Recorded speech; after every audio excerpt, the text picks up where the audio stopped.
I'd like to begin by welcoming those of you who I have not yet had the pleasure of meeting. My name is Rabbi Zev Smason, as you can see from the box, and I'm privileged to be the rabbi of News Hakri B'nai Zion Congregation in Olivet here in St. Louis, Missouri. So I welcome our members. Many members of our synagogue I can see are here with us. I'd like to acknowledge the presence of Rabbi Avi Oken, who's here. Rabbi Oken, if you could wave. Rabbi Oken is our assistant rabbi at News Hakri. And I'd like to give a special thanks to Alan Haber, who is helping to coordinate the program, running the recording and troubleshooting and making my life a lot easier. Thank you, Alan, so much for your help, as always. I'd like to welcome everyone on this occasion to yet another of our Zoom programs, a very special program in advance of Yom HaShoah, is the Memorial Day, Holocaust Memorial or Remembrance Day.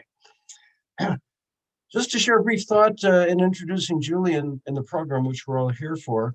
It was just a few days ago, although it seems hard to imagine that Pesach was just over on Sunday, that at Yizkor, at the memorial prayer in our synagogue and perhaps in synagogues throughout the world, including yours, we added at the end of Yizkor a prayer for the Kadoshim, translated in English as the martyrs, but really better said in Hebrew, the Kadoshim. What's the difference between a martyr and one who is a Kadosh or Kadoshim? Well, the word martyr, as you know, in English has various connotations, but the word Kadosh in Hebrew, better translated than even the simple translation of holy, means those who are unique, those who are distinct, and those who are set aside for a very special purpose. And we know that being blessed to be part of the Jewish people on Israel, that the mission that we were given at Mount Sinai, the charge that we as the Jewish people were given was to be a Mamlechet Kohanim V'Goy Kadosh, which translated means a nation of nobility and a Goy Kadosh, and a holy, distinct, unique nation. Well, all of Israel is holy, but some fulfilled a very special mission in life. And we had Julie here this evening, a trained Holocaust educator, as well as the daughter of a survivor. Julie, it's been a pleasure chatting with you over the past month and a half or so and helping to make the arrangements for the program. And I'd like to thank you, and I'd like to thank your husband, Steve, who's in the background so much for helping to make these arrangements, to be able to offer for us a meaningful presentation as we're about to enter Yom HaShoah, Holocaust Remembrance Day. So without further ado, we'll be muting everyone, and I turn the floor and the mic over to you, Julie, to begin the program.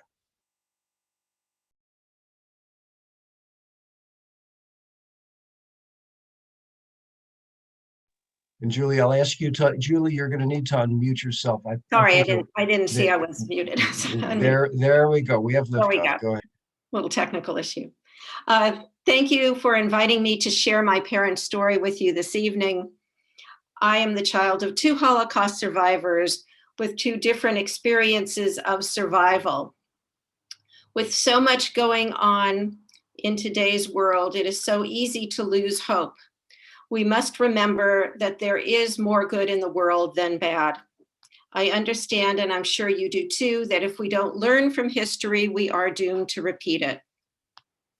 By learning from the horrendous experiences of the past, maybe we can work together to make the world a better place. We are never too old to learn. I am here today because when my mother died in 1990, it became my obligation to not stand idly by, but to honor her memory and her story by teaching it to others. Some of you here today are too young to have seen or even heard about a television show called This Is Your Life. Others of you remember that in 1953, it was a show everyone watched each week, eager to find out who the surprise guest would be. I'm here tonight to tell you about one special This Is Your Life show, a show about my mother, Hannah Block Kohner. Although we are talking about a program produced over 60 years ago, this is not just about the past, but about the present and the future, for I have the responsibility of ensuring that Hannah's story is not forgotten. Shortly after my mother's passing, my colleague Judy Aronson and I began teaching a 7th grade Holocaust studies class using my parents' book, Hannah and Walter, A Love Story. The book was out of print, so we Xeroxed copies for the students to read. As a culminating event, we invited parents to join the students to watch the 1953 episode of This Is Your Life. On that day, I realized this was my life's mission, to carry on my mother's legacy. This has since become my life's work. Through Voices of the Generations, I would reach as many people as possible to tell the story of the Kohners' involvement in the tragedy we call the Holocaust. Consider the context. The show was produced 8 years after the war. People were not talking about Holocaust in their homes, let alone on national television.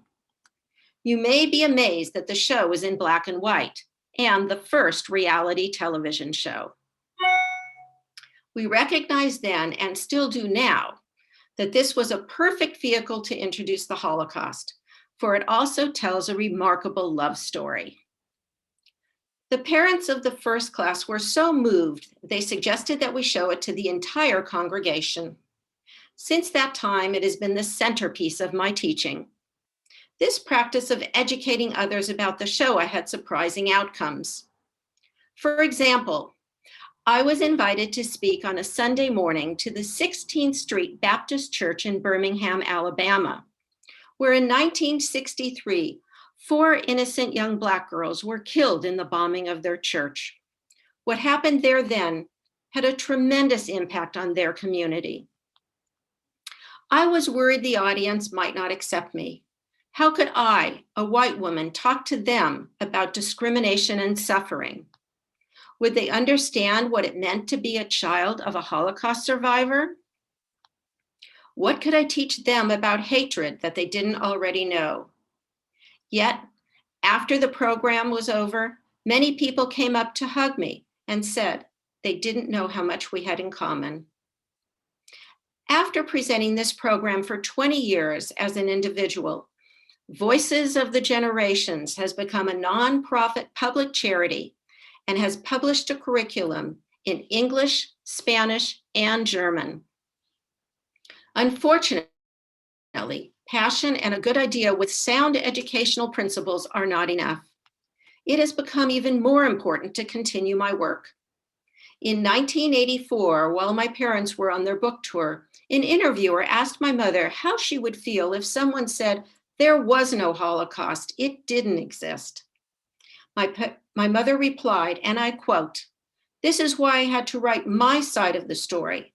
If we don't put it down and tell it to our children, the day may come when people may believe that this really did not happen." Sadly, that day has come. It is my legacy, my responsibility to tell my mother's story and preserve the memory of the Holocaust. So please join me now as we go back to May 27th, 1953. And after you see the original This Is Your Life show, you'll see a 2-minute clip from a show called Sun Up San Diego. This way you can see how Holocaust was presented 30 years later in the Sun Up San Diego show. After that, I'll share some artifacts with you, and then I'll take your questions.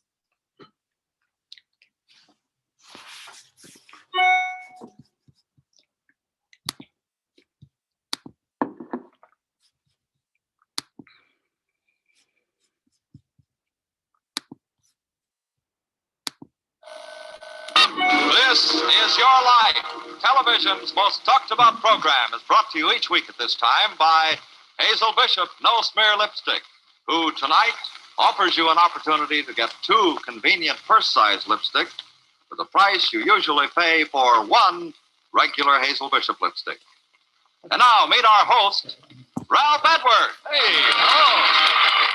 How are you? Hi, good to see you. How are you this evening? Nice to meet you. Hello, everyone. Thank you. Thank you, too, for being with us again on This Is Your Life. Well, we're all set to go here. Let's have a look around and see whom we have here at the El Capitan Theater in Hollywood. Lovely lady down here, too. Hello, how are you? Fine. Good. May I have your name, please? I'm at Kohner. What is that? Kohner. Hannah Kohner. Hannah Kohner, good. Oh, you're Mrs. Walter Kohner, the wife of the Hollywood talent agent. Yes. Is Walter with you? Yes. Where? Well, he just went out. He'll be right back. Oh, he will. Okay. I see you're in good hands, though. Ladies and gentlemen, the star of the soon-to-be-released 20th Century Fox picture, Sailor of the King, Jeffrey Hunter, right down here. Hello, Ralph. Hello, Jeffrey. Hi, good. How you been, Mark? Come on in here. Let's talk. Nice to have you with us, Jeff. And since you're here, how about having you help us find our principal subject, okay? Well, I'll do anything I can. All right. Would you just read for us what it says on the cover of this book, Jeff? This is your life, Hannah Black Kohner. Oh, no. Yes. This is your life, Hannah Black Kohner. That is what it says. This has been quite a switch. You thought it would be the life of your good friend Jeff Hunter here, didn't you? Yes, you thought it'd be the movie star Jeff Hunter. Is that right, Hannah? No, we'll have to do him sometime, but tonight it's you. Let's get her up, Jeff. Stand up with her. Thank you, Jeff Hunter, for helping us fool this lovely young lady. You betcha. We'll all be looking for you in Sailor of the King, Jeff. Thank you. So, we'll say so long to Jeff Hunter and come on up with me to our Hazel Bishop stage, will you, Mrs. Kohner? Come along here. And don't worry, we haven't kidnapped your husband at all. He'll appear, here we go, my dear, right in here. He'll appear at exactly the right moment. You see how that works out?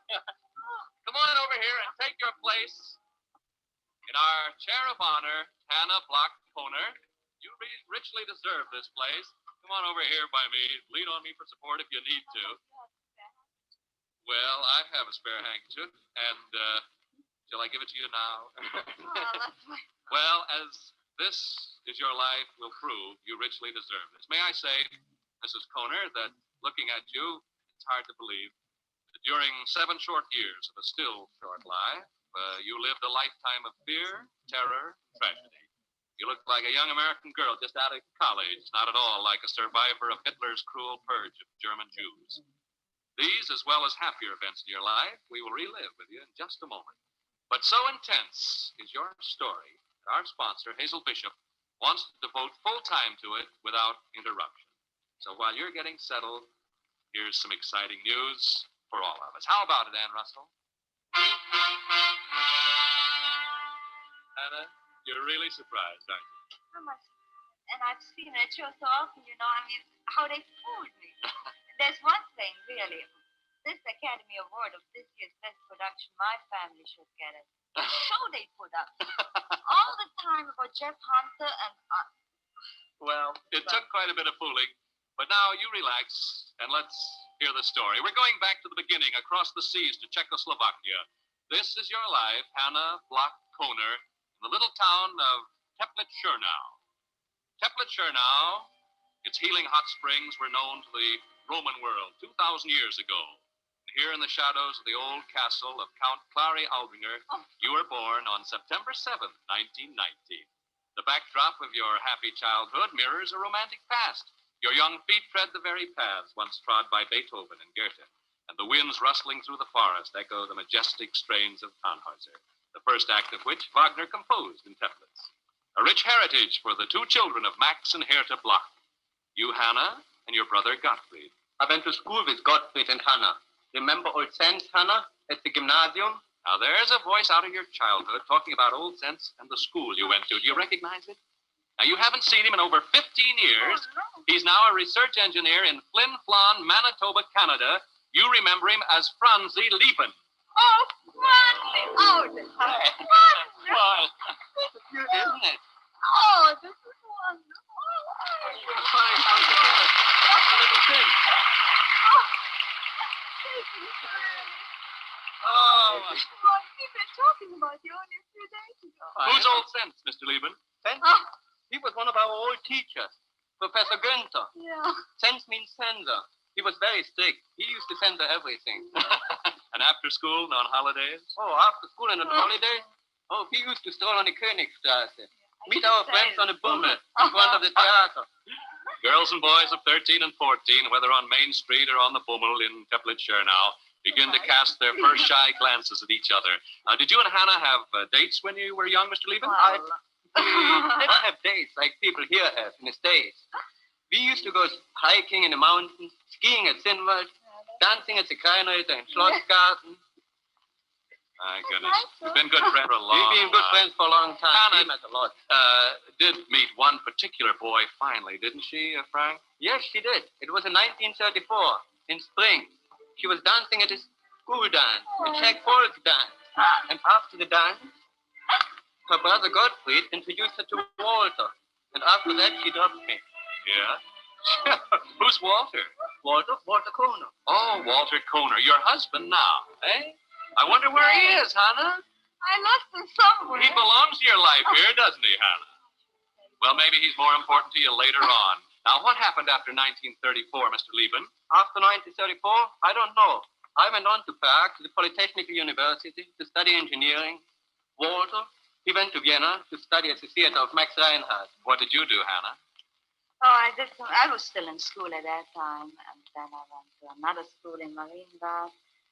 And then all of a sudden the war was there. You started, you did some hotel work, too, didn't That's you? right, in Marienbad. You've never heard of that place, I'm sure. Well, I have, having gone through your story. Oh, yeah, that's right. Thank you, Frank Lieben, for taking time out from a very busy life. Take a seat there in Hannah's path, please. Well, I see him again after all these years. All this time, you and Walter are together whenever possible? Pretty much so. Though you were both young, your hearts told you that you belonged to each other. By 1938, Walter has made progress in the theater. Although there's turmoil brewing across the border, your future is still bright. On March 11th, 1938, Hitler marches his soldiers across the Austrian frontier, and the Anschluss is accomplished. Still, you proceed with your wedding plans. Then, on October 1st, the Fuhrer's armies pour into the Sudetenland. Your hometown, Teplitz-Schernau, is the first to hear the rumble of the German tanks. The synagogue, where you and Walter worshipped, is the first to feel the flaming torch of the Nazi hatred. Did you actually see Hitler's troops march into your hometown, Hannah? It must have been very awful. Things look more hopeful when 10 days later Walter gets his visa to go to the United States. Now, he promised to send for you. Didn't he? Oh, yes, and he meant it too. Yes. Where do you go after Walter gets the last plane out of Czechoslovakia? I went to Amsterdam, first in a little city close to Amsterdam where I had relatives, and I worked there as a servant. Yes. I was a very bad servant. Terrible. I didn't know how to cook and to clean or nothing. But you leave your parents and your brother behind to seek refuge for your hopes in Holland. Did Walter in America now keep his promise to send for you? Well, he tried really very hard. He sent me an affidavit, but at that time it was awfully difficult. You couldn't get a photo number, and well, the war came closer and There was 3 closer. years of waiting, really, for your That's right. quota to come up, wasn't it? That's right. At least, probably it would have been even much longer. 3 years or more to wait. You go back to work in Amsterdam as a maid, as a sales lady in a bookshop, as a servant in a hotel. This is before May You know 10th. everything. This is before May 10th, 1940. On that fateful day, the Nazis swarm into the Low Countries, putting a merciless end to your dreams. Your last hopes are finally destroyed in the bombing of the American Consulate General in Rotterdam, where the papers that once spelled distant freedom are consumed in flames. Alone, friendless, and hunted as a non-Aryan in Hitler's world, you're permitted no means of support. Shut out hopelessly from contact with the outside world, you meet and marry a young German refugee, Carl Benjamin. Through the Red Cross, you manage to get word to Walter, and it's the last word he has from you. For you, the refuge of marriage comes to an end on a cold winter night in 1943 when the Gestapo breaks into your room in Amsterdam. You and your husband are seized and shipped off to the concentration camp at Westerbork near the German border. That's where I first met Hannah. Oh, We Eva! spent about 8 months in that camp, and though it was very tough, it didn't compare with the camps that followed. You recognize that voice, Hannah. It belongs to a girl who was your friend and companion in 4 concentration camps. Now, fate was kind to her, too, for she lives here in Hollywood now. Eva Hertzberg, now Mrs. Warner Forsythe. Oh, Eva. Oh, you knew that.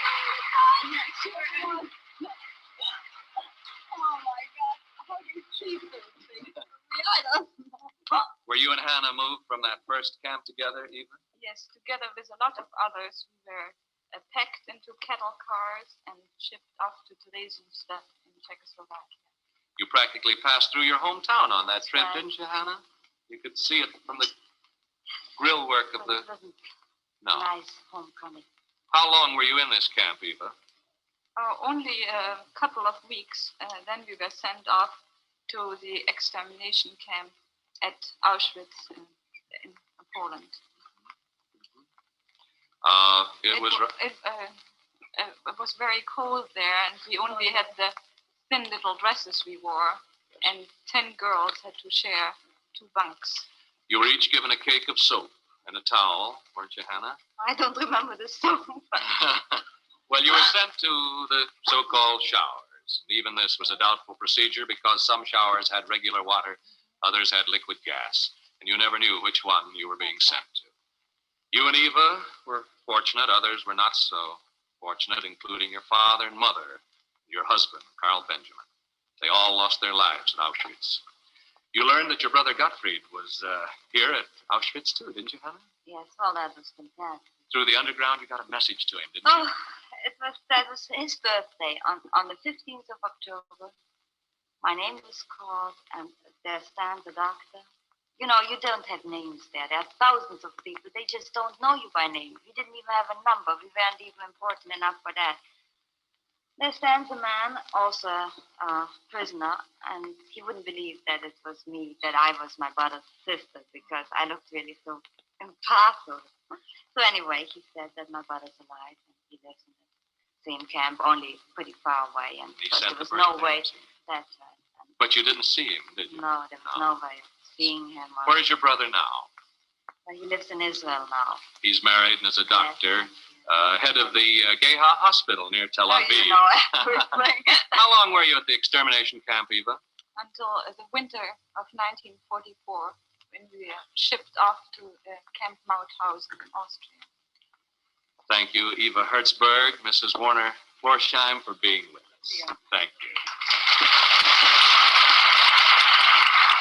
Well, Hannah, what kind of work were you assigned to at Camp Mauthausen?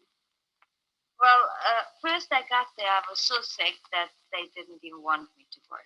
But we all wanted to work, so not to either get gas or at least get a little more food, because the food situation is very bad. And then I worked in a factory that was, how do you call it? Well, they made the artificial wool, Yes. but it was army factory. And I worked at a big machine. You were shoveling coal, too. You were down to 73 pounds. That was just, those. Ill with a fever of 103 degrees. Was me cold. She shoveled with you. Oh, that was just. You're ready to collapse. And then on May 7th, 1945...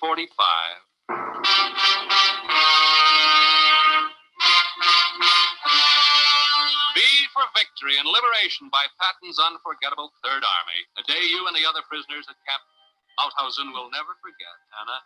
The nightmare that lasted 7 years is at an end as an American Army truck rolls to a stop before the prison gates. Corporal Herbert Kornbleet and Corporal Walter Lohman and I were on detail in enemy-held territory when we came across the camp. Now, there's a voice you haven't heard in 8 years, Hannah. Do you recognize it? Don't tell me those are One of the 3 American soldiers who set you free. Then Technical Sergeant Harold Schuchart, now of St. Louis, Missouri.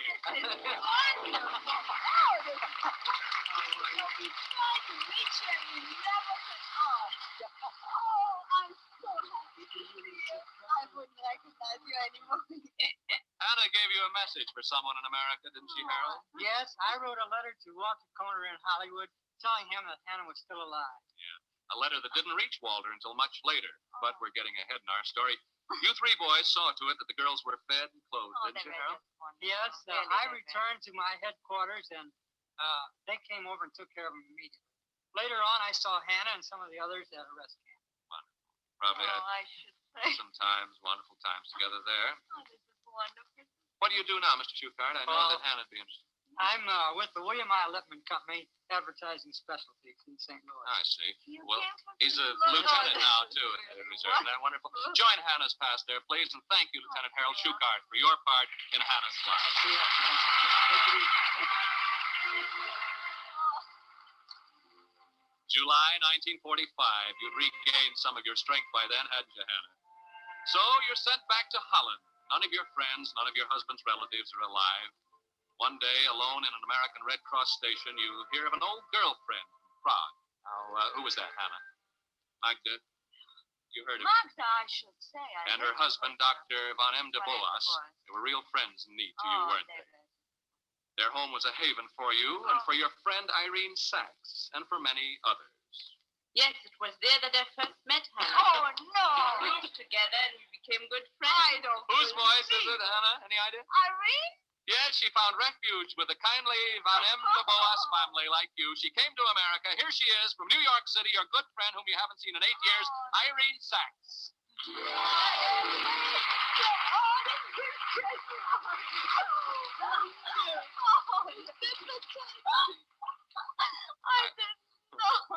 Irene, while you and Hannah were living with the Von M. de Boas family in Amsterdam in August of 1945, you witnessed perhaps the happiest day of her life, didn't you, Irene? Yes.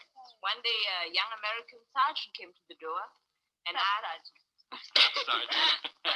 and asked whether Hannah Block Benjamin was living there. I said, yes, I went to get her. The sergeant didn't give his name? No, he didn't have to. I knew it could only be one man. Did you guess immediately who it was, Hannah? Well, to tell you the truth, first I thought she was kidding, when she said there's a soldier on. And then she said, no. So I asked, does he have dark hair and glasses? She said, yes, but I don't tell you. So you flew down the stairs, and there stood the sweetheart of your youth in Teplitz-Schur now, with whom you'd had no contact for 7 years, Walter Kohner.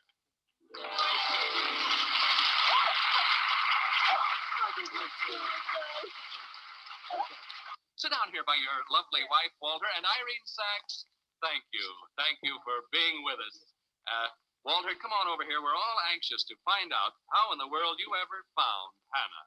Did Harold Schukart's letter reach you? Yes, Ralph. I was stationed at Luxembourg at the time. I got a letter, which was forwarded to me from Hollywood. Asked my company commander to get me permission and went to my hometown. Hannah wasn't there. I went to Prague. No Hannah.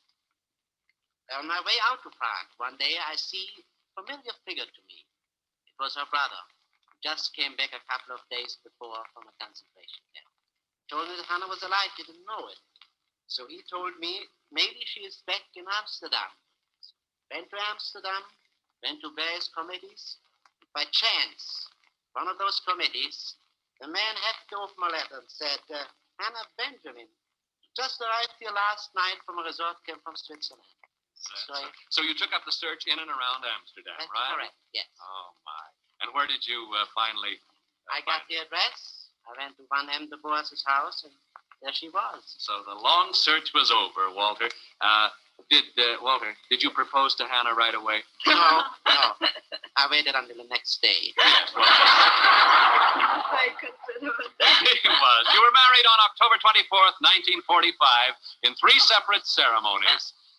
At 11 a.m. by the Luxembourg civil authorities, at 1:30 p.m. by the American consul, and at 3 by a Jewish chaplain, with Walter's whole company of American soldiers kissing the bride. You bet. Your dreams come true at last. You sail for America in July of 1946. Well, Hannah Block Kohner, this is your life, safe and happy in the country of your adoption. There is but one prayer in your heart today. Now, we know that you and Walter have been saving up your money in the hope that someday you, Hannah, will be able to make the trip to see your brother in Israel. Well, Hannah, Hazel Bishop has moved that far-off day into the present. The last time you were in touch with Gottfried was in a Nazi concentration camp nearly 10 years ago. Now, here he is from Israel, your brother, Dr. Gottfried Block.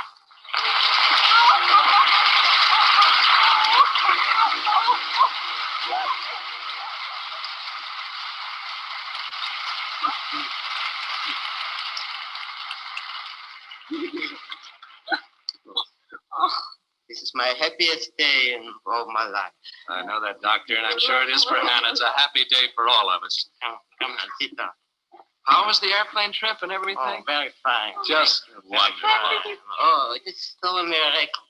3 days ago, I have been in this world. Well, it's a happy day for all of us. Out of the darkness of terror and despair, a new life has been born in a new world for you, Anna Kohner.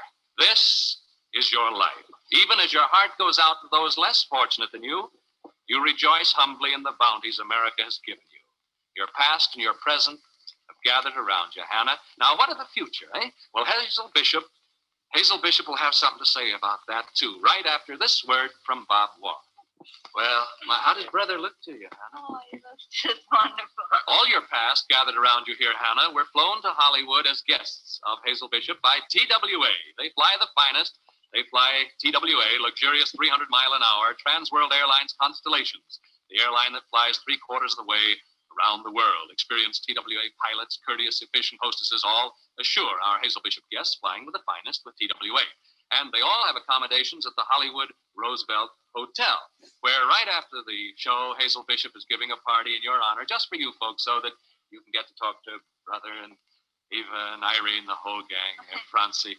Oh, yes, so that you and Walter can relive this memorable night again and again. Hazel Bishop is presenting you with a 16-millimeter sound film of this program, you see, together with a 16-millimeter sound projector from the famous Spiegel catalog, a home shopping book you can count on for everything you need. Now, as a lasting memento of your appearance here on This Is Your Life, Marshall Jewelers, 5th Avenue, 56th Street, New York City, have designed for you this lovely 14-carat gold charm bracelet. Now, each charm represents an important event in your life, a memorable moment there. And as a companion piece to the bracelet, here you are, Hannah. Here's a Hazel Bishop jeweled lipstick for you. I know you want that. I do.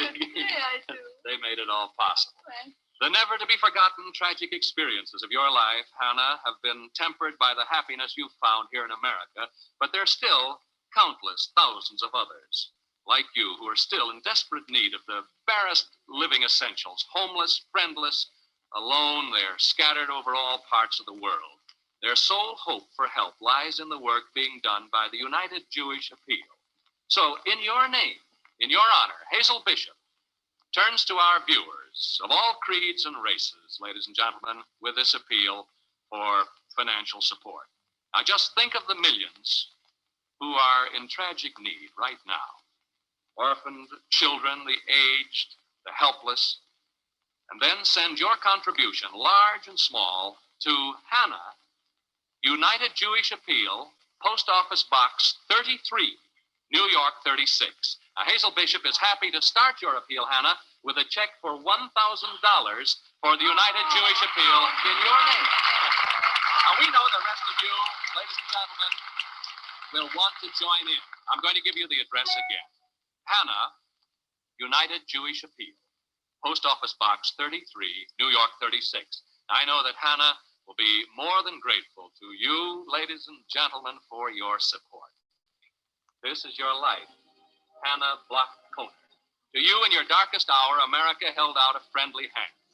Your gratitude is reflected in your unwavering devotion and loyalty to the land of your adoption. May you and Walter be ever happy together. It's been a privilege to have you as our honored guest, Hannah, to bring Brother Gottfried here to you. Thank you. May God bless you. Walter, thank you too.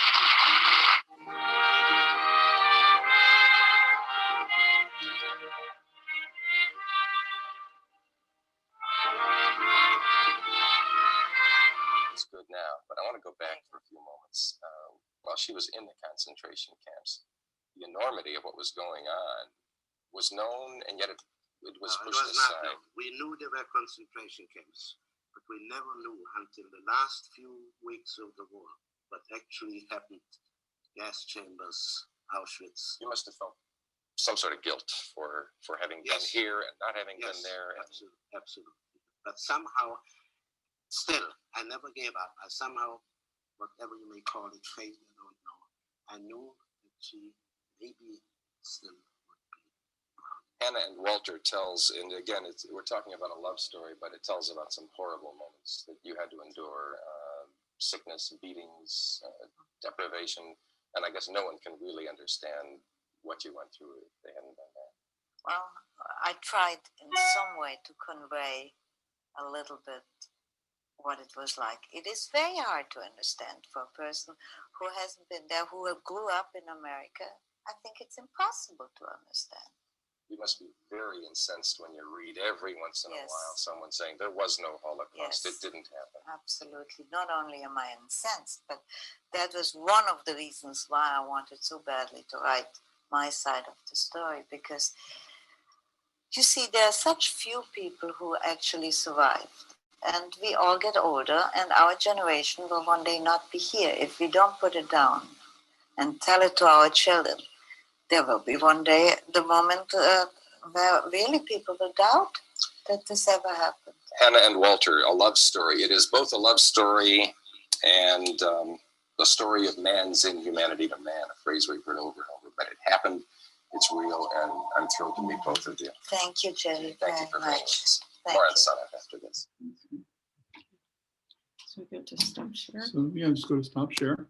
There you go. Okay. One, the only. Oh, that's me. He was comedy's great anarchist.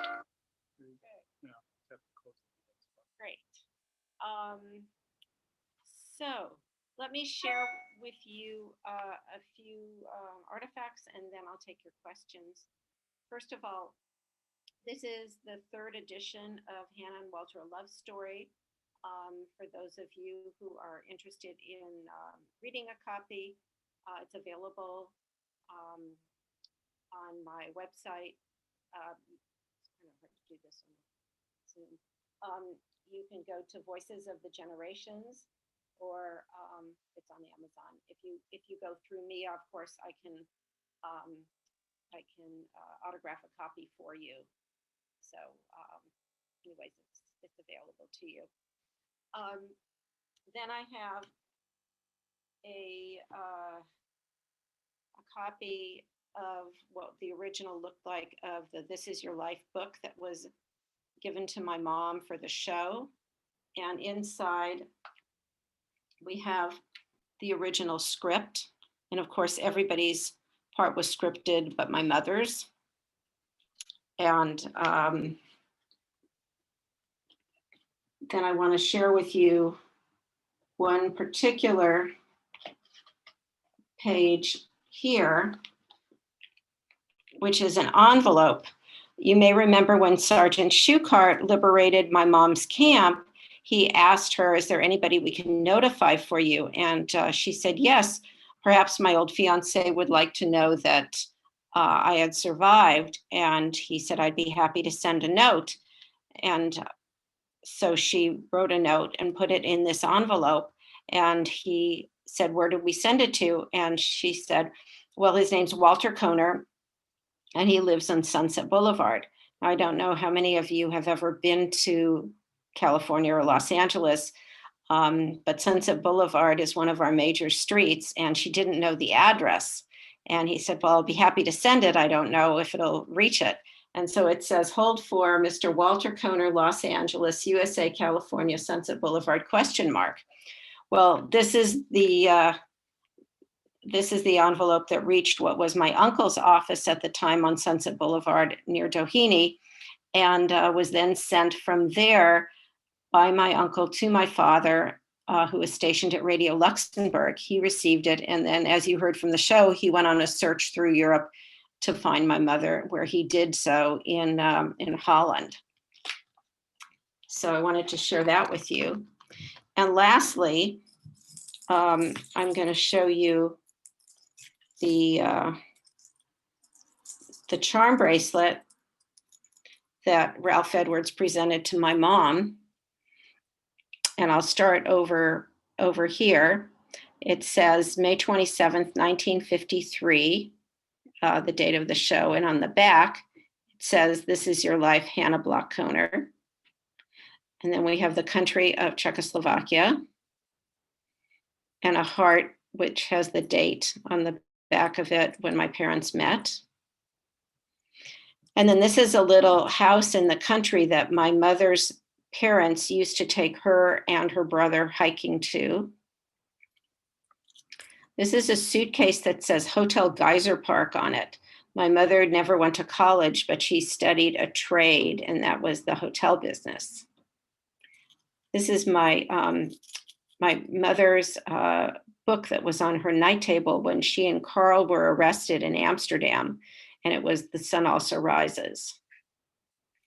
This is my dad's Army Jeep, and oops, his sergeant's cap. And then we have the flag of Luxembourg, the American flag, and the Star of David. And lastly, the Statue of Liberty representing freedom in America. So they really did a beautiful job of the different parts of her life, representing it, I feel. So what I'd like to do is open it up to all of you for, I'm gonna go to gallery for questions. But what I'd like to do first is introduce a really, really special guest. You all are very lucky because we have, I didn't ask if it's okay, but I'm sure it is. Thank you. We have the daughter of Sergeant Schuchart with us this evening. Mickey Schuchart is here. And we have a wonderful story that goes behind how we found each other. I had the privilege of speaking in St. Louis about 22 years ago at Sherry Emeth. And I came here, and the rabbi at the time invited me to come to speak. And he set me up and was able to find Sergeant Schuchart's family. And we had a huge reunion with his son, Jay Schuchart, and his daughter, Mickey, and their families. And we have now become family of the heart. And every time I go across the country, usually in person to speak, and if I'm either in Chicago, which is actually where they live, or in St. Louis, which is where Jay lives, they come in and visit me. So that now that we're on Zoom, Mickey and Howard are here with us. You want to unmute yourself and say hello?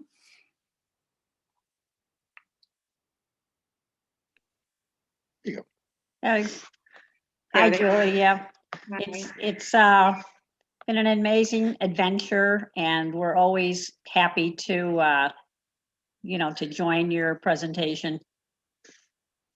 Well, I'm so glad you're here. And I imagine if anybody has questions for you as well, they can direct it to you too. So we'll kind of keep the floor open. To see both your mother and her father together really hits every time, no matter how many times I've seen it. Yeah, it's so special. And of course, both our families are no longer alive, or both our parents are gone. And so we have so many unanswered questions. The one thing that that Mickey and Jay have told us is that their father, who was a liberator, said that he also never talked about what he saw in the Holocaust, except for one thing, and that was that he put two people, reunited two people together, and that was my mother and father, and that was the only thing he shared. And the story on that, for a long time, we were told about it, but nobody ever really believed it until we saw the video. Mickey had a letter from this with the script from years ago, and the envelope that it came in from This Is Your Life. Mm-hmm. But we never really believed that it happened. Although we do have some photos of her father and mother in Malibu with one of their uncles on the beach in Malibu. And we wondered, Now we know when they were there and what they were doing. Right. Oh, great. So let's open it up to all of you, any kind of questions that you might have for either of us, about the show, about my mom, about her dad, whatever you'd like to ask, please feel free to. You can either put it in the chat or you can raise your hand. Oh, okay. I had a question, a couple questions. What was your relationship to Jeffrey Hunter? I think. So my father was a theatrical agent, and his client was Jeffrey Hunter, as well as Ralph Edwards. Okay. And so that's how my mom got on the show. My dad went to Ralph Edwards and said, I know you typically put celebrities on, like Jeffrey Hunter, but let me tell you about Hannah's story. And so he was so moved and inspired by what he had heard. He said, we need to make the American people aware of what the Holocaust was. Of course, the word didn't exist at the time. But, and so that's what they did. And so they fooled my mom by having Jeffrey Hunter, who was also my dad's client, sit with her and help introduce. And of course, my mom was told to get dressed up because she was going to help introduce Jeffrey Hunter. Of course, that never was the case. Oh. There was a question in the chat. Did your mother ever visit Israel to see her brother and family? So Trudy, what ended up happening was after my uncle was here on a visitor's visa for This Is Your Life, he went back to, he was here for a month. He went back to Israel, applied for permanent residency, and was granted permanent residency with his whole family, his wife and his daughter, in 1956, and he moved to Los Angeles. I didn't even say that's where I'm from, but that's where I am. I'm in LA. And so he and his family moved to LA, and they've lived their entire lives here. He passed away a few years ago, and his wife has already been gone many years. But my cousin, who's about 10 years older than I am, is still alive and lives here in LA. So we were fortunate that we lived our lives all together. Thank you for that question. Thank you. Sure. So when you were growing up, did your mom talk very much about her experience during the war, or was she pretty quiet about it? She Do you have it, John? She talked about it age appropriately.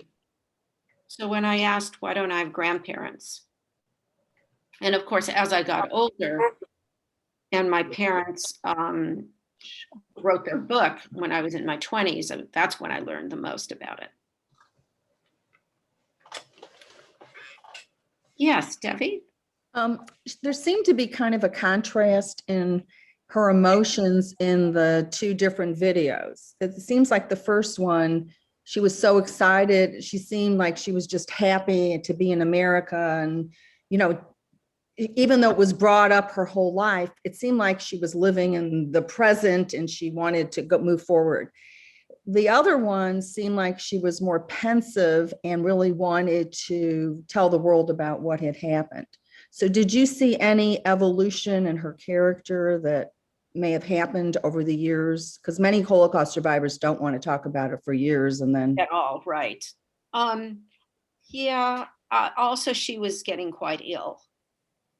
She died 6 years later, and she was being progressively, her health was deteriorating progressively. And it took them 7 years to write the book. And when they were, that was like one of the book tour stops, you know, interviews. The book had just come out. So it was a lot of pressure. They went all over the country with the book. And I think it was very tiring, but it was also, you know, repetitive to talk about it all the time. Mm-hmm. But I think it was very important for her. I mean, that was the end of her life, and she wanted to leave a legacy. She did not know that she died before I started doing what, I've been doing this 31 years. She's been gone 32 years. And only after her death did my friend and colleague Judy Aronson say, you've got to continue this legacy. And this is what we're going to do. And she was the impetus for me to continue my mom's story. So, yeah. Anybody else? I don't see I should go back to the first page and see if there's anybody. So why do you think, what is it that helped her to survive?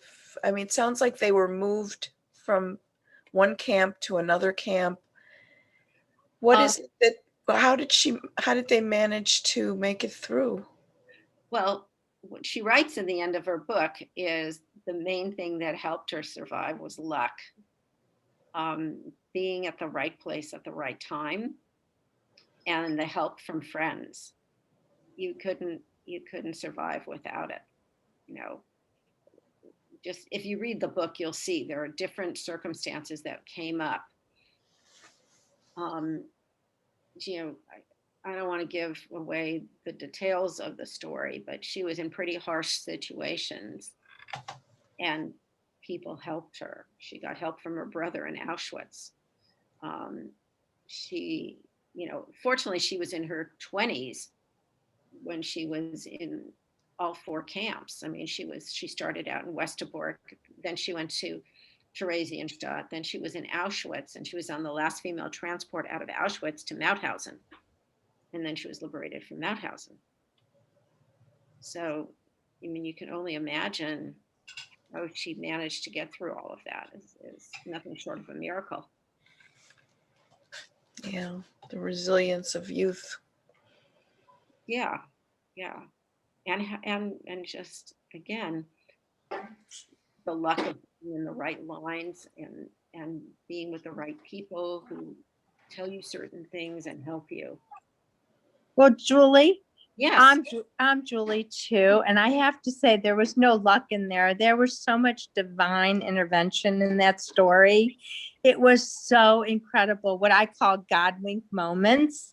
There were so many God wink moments, so beautiful. And I also have to say, your mother was a beautiful woman. Not only was she a beautiful woman on the outside, you could feel her spirit on the inside. She had such an incredible amount of energy, and she was a magnet to other people. You could just feel that energy. So yeah, and after the war as well. I mean, what you saw was the glass was half full, not half empty type of person. You can definitely see that. Definitely see it. What a beautiful woman, and what a beautiful legacy that you have to live on. Just beautiful. I really, really enjoyed it. Thank you for sharing. Oh, thank you, Julie. That makes me feel really good. Thank you. Wonderful. Thank you. Yeah, I feel blessed to have this footage to share with people and use it as a vehicle to tell people about her life. Yes, Menachem. Did she ever get recorded by the Steven Spielberg? No, she died before that. She died in 1990. Gotcha. Okay, thank you. Yeah, my uncle did, her brother. Okay, good. Yes. Yeah. But did she ever go back to from America? Did she ever go back to Czechoslovakia or Denmark or to revisit? We went back to Czechoslovakia in 1984 when the book was published. They took me on a tour through Europe of most of the places, not the camps except for Theresienstadt, of where they were from, because they wanted to make sure before they died that I knew the places.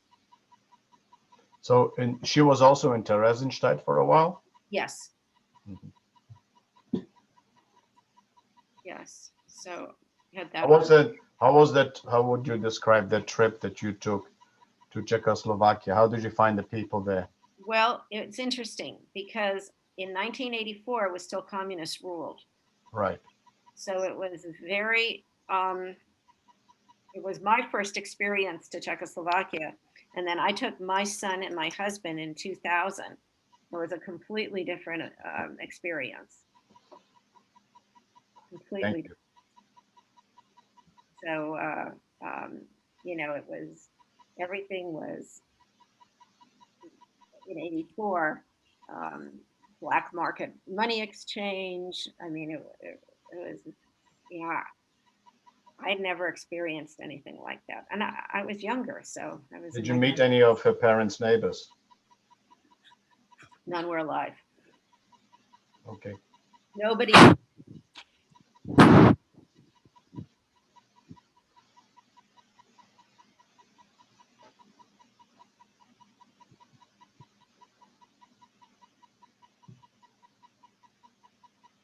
Julie, your Julie, I think microphone you're is unplugged. Julie, I think you're frozen. We're not able to hear you. You can't hear me? Yeah, we can hear you now. Yeah, go ahead. Yeah, we didn't hear you for about 15 seconds or so. Go ahead. Sorry.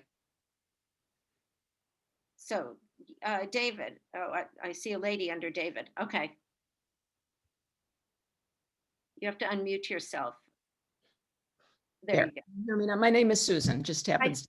Oh, hi, Susan. My husband's name on the Zoom link. Do you remember your mother talking much about German people in the present?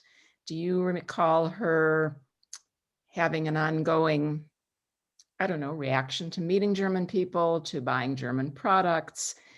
Did she forgive them? Did she, maybe not the ones who were doing what they were doing, but perhaps their descendants? It's an issue that I think modern Germans have endeavored to face, and it's obviously very hard for them. Do you have any memories of your mother on that sort of subject? Absolutely. My mother would not buy any German products, anything from a carrot peeler to a Volkswagen. I would guess that. Yeah, she would look where everything was made. Mhm.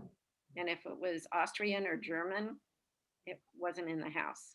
She'd find something else to buy instead. Absolutely. Mhm. Absolutely.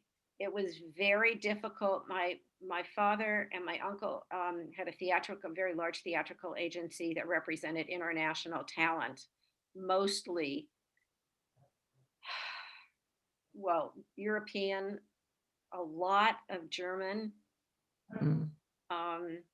talent, and many times they would come to LA and my dad would invite them over for a home cooked meal. And my mom was like, can't we take them out? I really don't want them in my home. And my dad was like, oh, come on, it's fine, it's fine. And she'd do it, but she'd have a real hard time with that. It's impossible to imagine that she wouldn't have had a hard time. I just wondered what your memories were of that. Yeah, very strong. Yeah. My own in-laws would never, ever buy anything German either. They had a similar attitude. They weren't even in Europe during the war, but they were alive during the war and they knew what happened, and that was enough for them. And it's a memory that I have of them. And I can imagine your mother's feelings would be very, very strong. Right. Yes. Thank you. Julie, if I could ask you to review and repeat some information about the items that you have available, including your mother's book, and how those of us who are listening can go about obtaining it.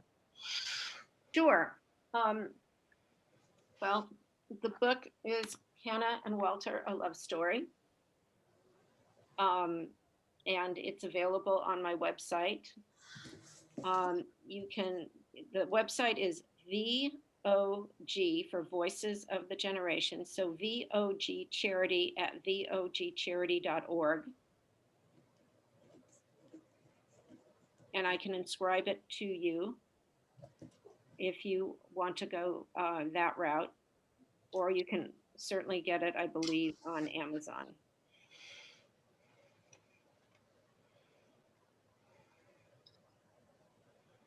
Okay, thank you. Thank you so much. Sure, sure. Okay, well, Julie, on behalf of our congregation and all who have joined us this evening, I'd like to thank you so much for the very moving and meaningful presentation about your mother's incredible life. It's particularly meaningful for us on the eve as we enter into Yom HaShoah, Holocaust Remembrance Day. Certainly a story told in the most personal way, very inspiring and very meaningful for us. I'd like to thank all of you who are here. I'd like to thank our members who've joined us, a number of friends, hopefully new friends who are with us. I'd also like to mention that we at News Hurry have quite a few programs that we're running in a type of hybrid way. We have a number of programs taking place at the synagogue, mostly prayer services at this point, but we do have a number of ongoing Zoom classes. One program I should say that I'd like to make everyone aware of is that this coming Sunday at 12:30 p.m. St. Louis time, Central Time, it will be just in advance of both Yom HaZikaron, Israel's Remembrance Day, and Yom HaTzmaut, Israel's Independence Day. At 12:30, we'll be hosting a program titled A Hero in Heaven, the Life and Death of Michael Levin. Michael Levin was an American who went to Israel and enlisted as a lone soldier in the IDF and heroically gave his life for the Jewish people and for Israel. And we will be having a presentation by Michael's parents, and that's at 12:30.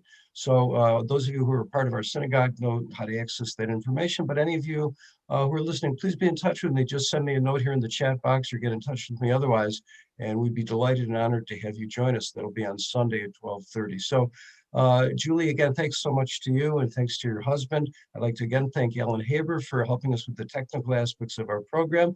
Julie, do you have any closing words you'd like to share with everyone before we sign off and give everyone a chance to chat with each other? Any closing words? I just want to say that this program is, I've been doing for 31 years and it's done by word of mouth. So if you know of anybody who would be interested, please feel free to get back in touch with me on my website. It doesn't have to be necessarily in St. Louis. It can be anywhere throughout the states. Anybody who's interested, I'm delighted to share this program with any congregations, communities that you feel would have an interest in it. So I just want to mention that, and I want to thank you again for having me. Okay, well, thank you, Julie, so much, and thanks to everyone. It's good to see everyone. Good to meet you all, and everyone have a lovely evening. Shabbat Shalom, as Shabbos is coming soon. Meaningful Yom HaShoah, and I look forward to seeing everyone, hopefully on happier occasions. Everyone be well. Thanks again for joining us. Thank you so much, Julie. Thank you.